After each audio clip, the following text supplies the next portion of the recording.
कांग्रेस को पिछले 4 महीनों में हरियाणा, महाराष्ट्र और दिल्ली के विधानसभा चुनाव में बड़ी हार का सामना करना पड़ा है। लगातार हार के बाद कांग्रेस के केंद्रीय नेतृत्व ने अब बिहार पर फोकस किया है। बिहार में इस साल के अंत में विधानसभा के चुनाव होने हैं। लोकसभा में विपक्ष के नेता राहुल गांधी पिछले कुछ हफ्तों में 2 बार बिहार गए, लेकिन पार्टी के लिए चिंता की बात यह है कि राज्य में पार्टी का सांगठनिक ढांचा बेहद कमजोर है। बिहार में कांग्रेस को राष्ट्रीय जनता दल आरजेडी के नेतृत्व वाले महागठबंधन और अन्य दलों के साथ मिलकर विधानसभा चुनाव के मैदान में उतरना है। भले ही कांग्रेस बिहार में मजबूती से चुनाव लड़ने की तैयारी कर रही हो, लेकिन आपको यह जानकर हैरानी होगी कि 2017 से अब तक बिहार में बिहार प्रदेश कांग्रेस कमेटी की कार्यकारी समिति का गठन तक नहीं हो पाया है। कांग्रेस के राष्ट्रीय अध्यक्ष मल्लिकार्जुन खड़गे ने दिसंबर 2022 में अखिलेश प्रसाद सिंह को पार्टी का प्रदेश अध्यक्ष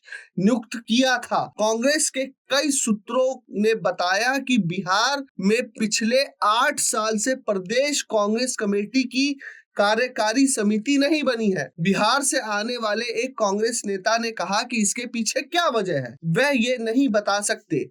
बिहार कांग्रेस के एक और नेता ने एक अंग्रेजी अखबार को बताया कि उन्होंने पार्टी के शीर्ष नेतृत्व तक ये बात पहुंचाई थी कि राज्य में प्रदेश कांग्रेस कमेटी की कार्यकारी समिति नहीं है, लेकिन उन्हें कोई जवाब नहीं मिला। उन्होंने शीर्ष नेतृत्व से यह भी कहा था कि अगर हमें विधानसभा चुनाव में अच्छा प्रदर्शन करना है तो बिहार में पार्टी के संगठन को मजबूत करना होगा। कांग्रेस नेता ने कहा कि उन्हें उम्मीद है कि चुनाव से पहले पार्टी कार्यकारी समिति का गठन करेगी।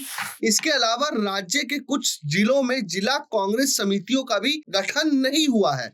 इस बारे में बिहार कांग्रेस के पूर्व उपाध्यक्ष ब्रजेश पांडे ने कहा कि बिहार कांग्रेस कमेटी की कार्यकारी समिति का गठन जल्द ही किया जाएगा। बिहार में कांग्रेस काफी हद तक आरजेडी पर निर्भर है। पिछले कई चुनाव में राज्य में पार्टी का प्रदर्शन खराब रहा है। पिछले 2 लोकसभा और 1 विधानसभा चुनाव में कांग्रेस और अन्य दलों का प्रदर्शन कैसा रहा, इस पर भी हम आपको बता देते हैं।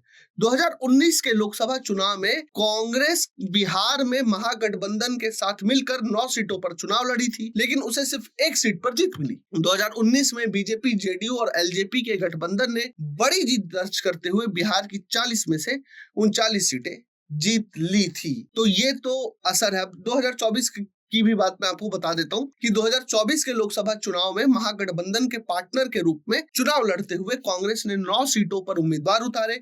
इसमें से 3 सीटें जीती, जबकि आरजेडी ने 23 सीटों पर चुनाव लड़ा और 4 सीटों पर जीत दर्ज की। महागठबंधन के सहयोगी CPIML लिबरेशन ने 3 सीटों पर चुनाव लड़कर 2 सीटों पर जीत दर्ज की। एनडीए को 30 सीटों पर जीत मिली थी। ब्यूरो रिपोर्ट, प्रजा हित।